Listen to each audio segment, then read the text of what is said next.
Hello everyone, welcome back to my channel Pulse Plethora. আশা করি তোমরা সবাই খুব ভালো আছো।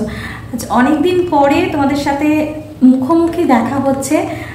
আমার সময়ের জন্য ঠিকমতো করে ভিডিও তৈরি করা হয়নি, এবং আমি প্রথম অবস্থাতে একদম প্রথম দিন থেকে যারা আমার সাথে থেকেছো তারা দেখেছো যে আমি মোটিভেশনাল ভিডিও যখন আপলোড করতাম সপ্তাহে 2 কি 3টে করে দিতাম, মানে 2 থেকে 3 দিন ছাড়া ছাড়া আমি কিন্তু আপলোড করতাম।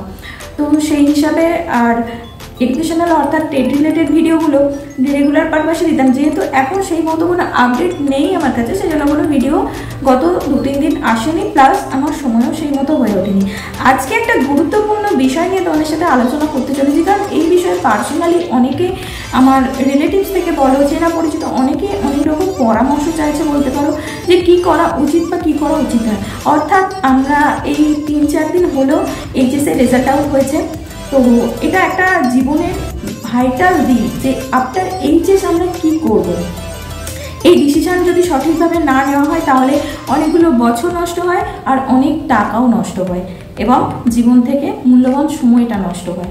সেই জন্য যা কিছু পদক্ষেপ নেবে সেটা বুঝে শুনে নেবে, যাতে তোমার জীবন গড়তে আরও সুবিধা হয়। এবার যদি বলো যে কি করা উচিত, যারা এইচএস পাস করেছো, কীরকম নাম্বার আছে, কারো ভালো কারো খারাপ, যাই হোক যেমনই নাম্বার হোক, আফটার এইচএস কী করবো, কী করলে একটা সেটেল আমি লাইফ সেটেল হতে পারবো, বা আমার স্যাটিসফ্যাকশান অনুযায়ী আমি একটা জব পেতে পারবো, সেই বিষয়ে অনেক রকম সাজেশান চেয়েছো। সেই নিয়ে আমার ব্যক্তিগত একটা মতামত তোমাদের সাথে শেয়ার করবো। তাই জন্য বলবো ভিডিওটা বিশেষ করে যারা এইচএস দিয়েছো তাদের জন্য খুব ইম্পর্টেন্ট। অর্থাৎ যে দেখছো তার রিলেটেড যদি কেউ রিলেটিভসের মধ্যে যদি কেউ থাকে এইচএস ক্যান্ডিডেট, বা যা যদি এইচএস ক্যান্ডিডেট দেখো, অবশ্যই তোমার বন্ধুবান্ধব বা পরিচিত সার্কেলের মধ্যে ভিডিওটা শেয়ার করবে। আর ফার্স্ট টাইম যারা দেখছো অবশ্যই চ্যানেলটিকে সাবস্ক্রাইব করে একটা লাইক করে দিও, আর কমেন্টে তোমার মতামত অবশ্যই জানিও। তো চলো দেখা যাক যে কী করলে তুমি ঠিক রাস্তায় যেতে পারবে। ফার্স্ট অফ অল আমরা প্রথমেই একটা ডিসিশন নিয়ে থাকি যে আমি লাইফে এটা হবো বা এটা হতে চাই। পার্টিকুলার একটা কারো ড্রিম জব থাকে যে আমি এই প্রফেশনটাই করবো। তো তাদের ক্ষেত্রে একটা সমস্যা হতে পারে যে আমি এই জবটা করবো বলে ঠিক করেছি, কিন্তু ওই জব পাওয়ার জন্য বা ওই জবে কোয়ালিফাই করার জন্য আমার পর্যাপ্ত নাম্বার হয়নি, আমার নাম্বারটা হয়তো কম হয়েছে। তাহলে সেক্ষেত্রে কি করব? প্রথমেই বলবো, দেখো যদি কারোর ড্রিম জব থাকে যেটা তুমি প্রফেশন হিসেবে বেছে নিতে চাও, সেই দিকেই এগো। কে কি বললো, বন্ধু বান্ধব কি করছে, রিলেটিভসরা কে করছে, কে কত উঁচু পোস্টে জব করছে, কিছু দেখতে চেও না। যেটা তোমার ভালো লাগে, তুমি যেটা ভেবে রেখেছো যে তুমি এটা হবে, সেই দিকে এগো। আমি বলতে চাইছি তোমার ভালো লাগাকে অর্থাৎ প্যাশনকে কাজে লাগিয়ে সেটাকে প্রফেশন বানাও। কোনো কাজই ছোট নয়, যদি তুমি মন দিয়ে সেই কাজটা করো তাহলে সেই জায়গাতেই তুমি সাকসেস। এবার যাদের কোনো ড্রিম জব নেই, যে কোনো একটা ভালো জব পেলেই হলো, তাদের ক্ষেত্রে বলবো তোমরা নর্মাল গ্র্যাজুয়েশন করো। গ্র্যাজুয়েশনের সাথে সাথে কোনো কম্পিটিটিভ এক্সামের জন্য একটা প্রিপারেশন নাও। সেটা কোনো লোকাল কোনো এডুকেশন সেন্টার থেকে হতে পারে, কোচিং সেন্টার থেকে, বা নিজে নিজে সেলফ পড়াশোনা করে করতে পারো। এবার একটা কথা বলবো, অনেকেই একটা টেন্ডেন্সি থাকে যে ভালো কলেজ থেকে পড়বো, গ্র্যাজুয়েশন ভালো সাবজেক্ট নিয়ে পড়বো, ভালো রেগুলারে পড়বো, মানে এরকম একটা, সেটা সবার মধ্যেই ছিল। এবার যেহেতু আমি আমার ব্যক্তিগত মত তোমাদের সাথে শেয়ার করছি, সেই হিসাবে বলছি যে রেগুলার থেকে ভালো সাবজেক্ট নিয়ে পড়ে কিছু লাভ হয় না। আলটিমেট লাভ কিসে হয়? রেজাল্টে। রেজাল্ট কিসে ভালো হবে? কোন সাবজেক্টে তোমার দক্ষতা বেশি এবং কোন সাবজেক্টের উপর কোন কলেজ থেকে বা কোন কোর্স করলে তোমার বেশি নাম্বার উঠবে, সেটা হচ্ছে আলটিমেটলি দেখার। আফটার গ্র্যাজুয়েশন তুমি যখন কোনো এক্সামের জন্য সিভি দিতে যাবে, তখন তুমি রেগুলার নাকি ডিস্টেন্সের নাকি কি কোন কলেজ থেকে পড়ছো সেটা কোনো ম্যাটারই করবে না। আসল যেটা ম্যাটার করবে তুমি কত পার্সেন্টেজ নাম্বার পেয়েছো, অতএব নাম্বারটা বেশি ইম্পর্টেন্ট।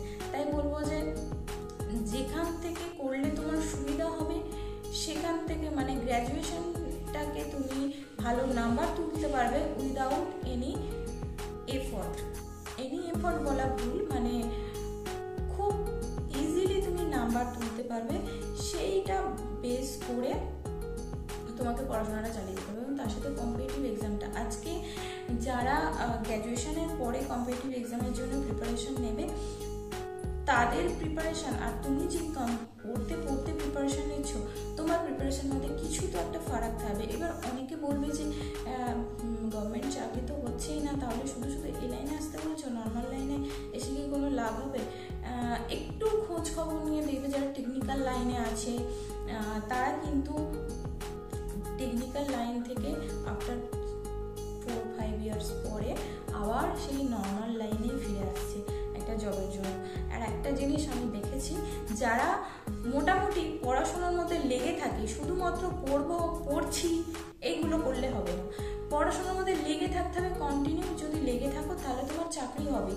আফটার মাধ্যমিক এইচএস অনেক সেন্ট্রালাইজ চাকরি আছে, তো সেগুলো অবশ্যই ট্রাই করতে পারো। তার জন্য গ্র্যাজুয়েশনের সাথে সাথে কম্পিটিটিভ এক্সামের প্রিপারেশন হবে, সেটা বারবার আমি বলছি।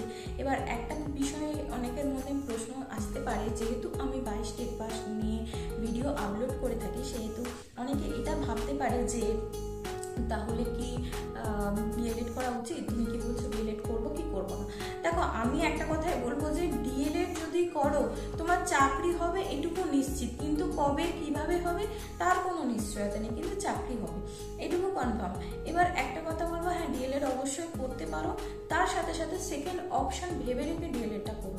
ডিএলএড অবশ্যই, আমি একবারও করবো না ডিএলএড করবো না, কারণ ডিএলএড করলে তোমার চাকরি হবে এটুকু কনফার্ম।